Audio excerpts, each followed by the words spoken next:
आपकी शव यात्रा बहुत बढ़िया रही। बधाई। मैं भौचक्के के उन्हें देखती ही रह गई।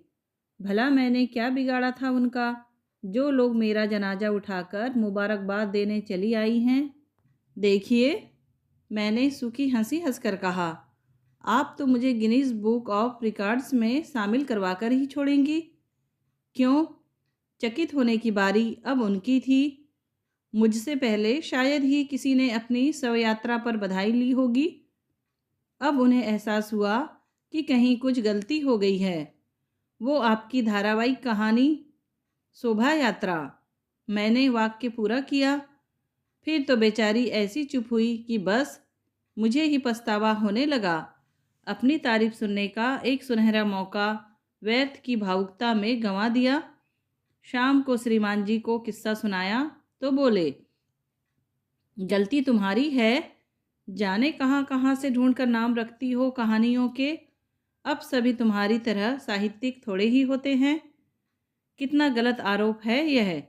सीधे सादे शीर्षक होते हैं, पर पाठकों के दिमाग में उलट पुलट हो जाए तो कोई क्या करे। एक कहानी थी, गुड मॉर्निंग मिस मैथ्यूज। एक सज्जन बोले, भाभी जी, आपकी थैंक यू मिस डिसोजा बहुत पसंद आई। मैंने प्रशंसा सहर्ष स्वीकार कर ली। उन्हें ठीक करने का भी कष्ट नहीं किया। विश्वासगाथा को तो लोगों ने विश्वासघात ही बना डाला था, क्योंकि वह शब्द ज़्यादा पॉपुलर है। शुरू में एक दो को मैंने सुधारने की चेष्टा की, बाद में हारकर वह प्रयत्न ही छोड़ दिया। एक कहानी थी अस्ताचल। एक ऐसे दंपति की कहानी थी जो मानसिक रूप से कभी जुड़ नहीं पाए। युवा अवस्था में तो पता नहीं चला, सामने बच्चे थे, उनका भविष्य था, पर जीवन के संध्या काल में जब सारे उत्तरदायित्व तो समाप्त हो जाते हैं तो वे, खासकर पत्नी, एकदम अकेले पड़ जाते हैं।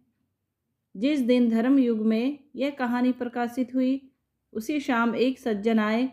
भाभी जी, आपकी अस्तबल कहानी बहुत बढ़िया रही। वाह, मज़ा आ गया। मैंने उन्हें ध्यान से देखा। नहीं, वे मजाक नहीं कर रहे थे। इस तरह के मजाक का कोई रिश्ता नहीं था हमारे बीच। वे तो गंभीर स्वर में कहे जा रहे थे, सच, बड़ा सही चित्रण किया है आपने। बुढ़ापे में आदमी की और घोड़े की जिंदगी में कोई फर्क नहीं रह जाता। बस चारा खाओ और अस्तबल में चुपचाप पड़े रहो, कोई पूछने वाला नहीं है।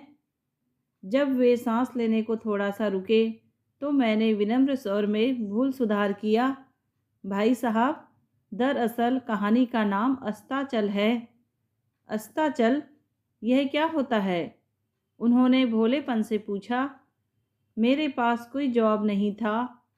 सिर्फ कहानी के साथ ही नहीं, रोज़मर्रा के जीवन में भी कई बार शब्दों की ऐसी चीर फाड़ हो जाती है कि रोना आ जाता है। मेरे पतिदेव अरसे तक विदुषी को विदूषक का स्त्रीलिंग समझते रहे, और जब कोई मुझे इस पदवी से संबोधित करता तो उसका संबंध सीधे अपने से जोड़ लेते। वैसे भी इंजीनियर होने के नाते भाषा साहित्य से दूर ही रहते हैं। मेरी रचनाएं जरूर पढ़ते हैं। इंजीनियर्स इंग्लिश का एक नायाब नमूना देखिए, ए काऊ हैज फॉर लेग्स। इन्हीं के एक पंजाबी मित्र हैं, बरसों हमारे संपर्क में रहते रहते आधे महाराष्ट्रीय बन चुके हैं। मुझे बहिनी कहते हैं, बच्चे उन्हें काका कहते हैं। कढ़ी पातल भाजी प्रेम से खाते हैं।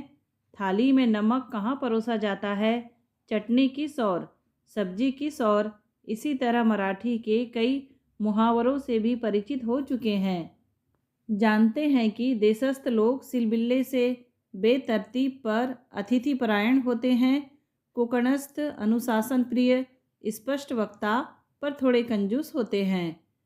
एक बार उनके यहाँ मेहमान बनकर जाने का सुयोग हुआ।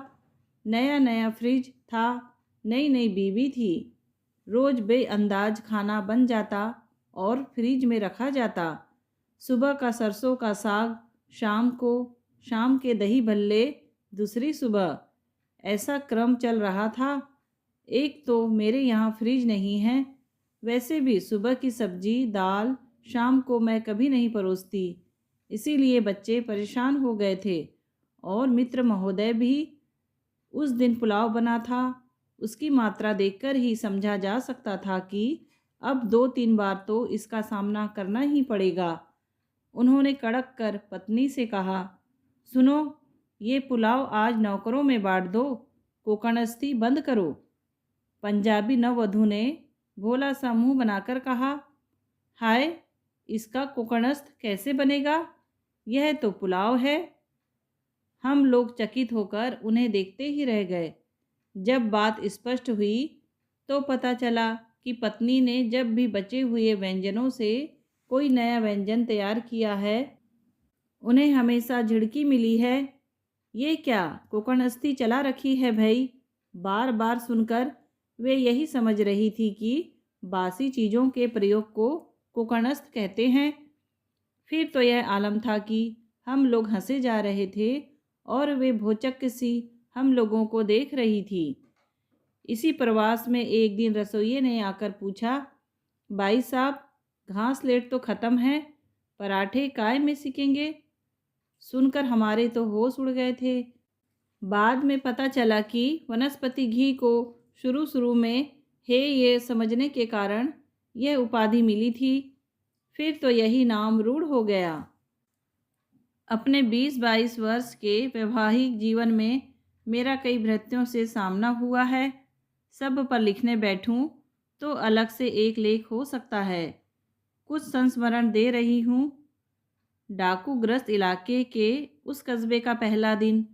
भोपाल की रौनक के बाद वह खाली खाली बंगला एकदम उदास सा लग रहा था। मन भी उदास, घर भी उखड़े तंबू सा वीराना।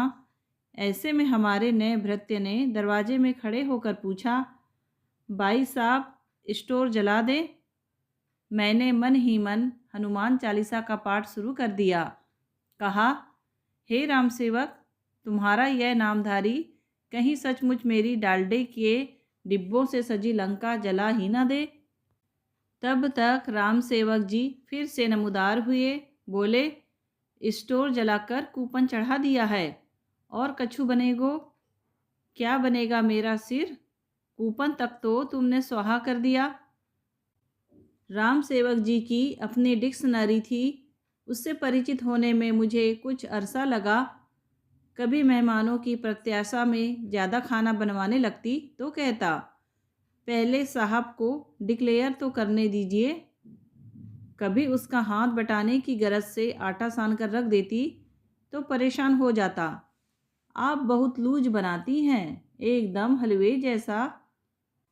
एक दिन आकर सूचना दी, 3 फैमिली आई हैं। मैं हड़बड़ा कर उठी।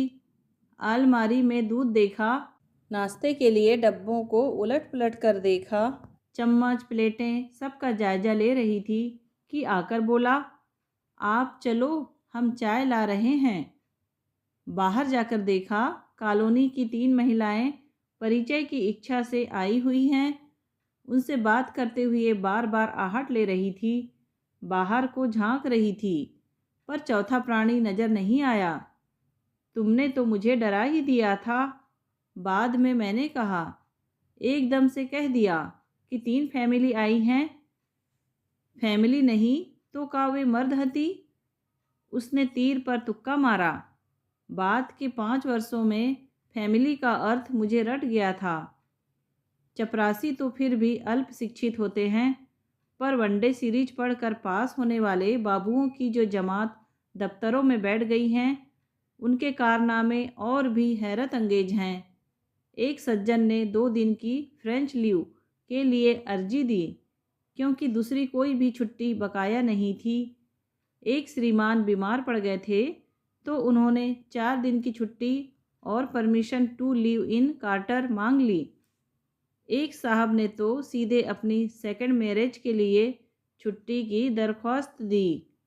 इन्होंने बुलाकर समझाना चाहा कि दूसरी शादी जुर्म है वगैरह वगैरह, तो सज्जन लड़कियों की तरह शर्माते हुए बोले, सर, दरअसल मेरा गौना हो रहा है, उसकी अंग्रेजी नहीं आती। और फिर गौना हमारे यहाँ एक तरह से दोबारा शादी जैसा ही होता है। एक बड़े बाबू बहुत याद आ रहे हैं। इतिहास की दृष्टि से देखा जाए तो ये मेरे पहले फ़ैन हैं। वह युग मेरी कहानियों की सफ़ेद वापसी का था। आए दिन डाक में मोटे मोटे लिफाफे चले आते थे। कस्बों में अक्सर पोस्टमैन दफ्तर में डाक दे जाते हैं। शहर से बाहर बने हुए बंगलों तक जाने का कष्ट नहीं उठाते। ये दफ्तर से लौटते हुए डाक ले आते और मजाक करते।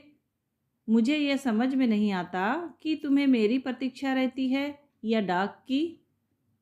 ये टूर पर होते तो डाक चपरासी दे जाता, बाकी चिट्ठियाँ तो चपरासी दे जाता था, पर कहानी का लिफाफा लेकर शाम को बड़े बाबू खुद आते। इतनी देर में वे लिफाफा खोलकर कहानी पढ़ चुके होते और तारीफ के पुल बांध देते। मैडम, बहुत सही कहानी लिखी है आपने।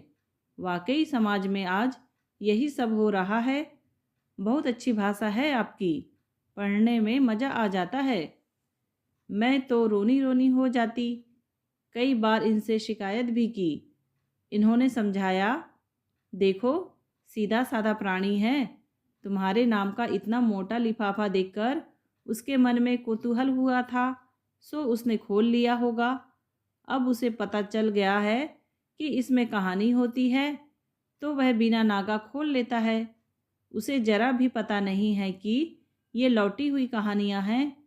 वह तो तुम्हारा प्रशंसक बन गया है। अब बताओगी तो खुद ही अपनी हंसी करवाओगी। बड़े बाबू इस हद तक सीधे साधे होंगे, इस पर विश्वास नहीं हुआ, पर उनकी विद्वता को प्रमाणित करने वाला एक प्रसंग मुझे निश्चिंत कर गया। मैं इंदौर गई हुई थी। ये एक शाम टूर से लौटे तो पता चला मेरा तार आया था, इसलिए पंडित मुझे लिवाने स्टेशन गया हुआ है। माताजी चौकीदार के साथ घर में अकेली थीं। इनका माथा ठनका। मुझे गए 5-6 दिन ही हुए थे। इतनी जल्दी लौटने का कोई कारण ही नहीं था। फिर नियत तिथि से पहले से न आने का मेरा रिकॉर्ड है, अब भी है। 1-2 दिन ऊपर ही हो जाते हैं। ये पशुपेश में बैठे सोच ही रहे थे कि पंडित हाथ हिलाते लौट आए। माताजी बड़ी निराश हुई, क्योंकि खाली घर उन्हें काटने को दौड़ता था। लेकिन इन्हें जरा भी आश्चर्य नहीं हुआ। तार कहाँ है? इन्होंने पूछा। बड़े बाबू के पास। उसी रात को फिर बड़े बाबू को बुलवाया गया। आते ही उन्होंने एक बेलबूटेदार लिफाफा पकड़ा दिया। अंदर बेलबूटेदार कागज पर लिखा था, तब बधाई के तार ऐसे होते थे, many happy returns of the day Malti. बड़े बाबू, यह तो मेरी सालगिरह की बधाई है, इसमें उनके आने की बात कहाँ है? इन्होंने कहा। यह क्या हुआ साहब? बड़े बाबू झेपते हुए बोले। मैंने तो मतलब निकाला कि बाई साहब ने लिखा है कि बड़ी खुशी की बात है, मैं वापस आ रही हूँ। दोस्तों, कहानी सुनने के लिए आपका धन्यवाद।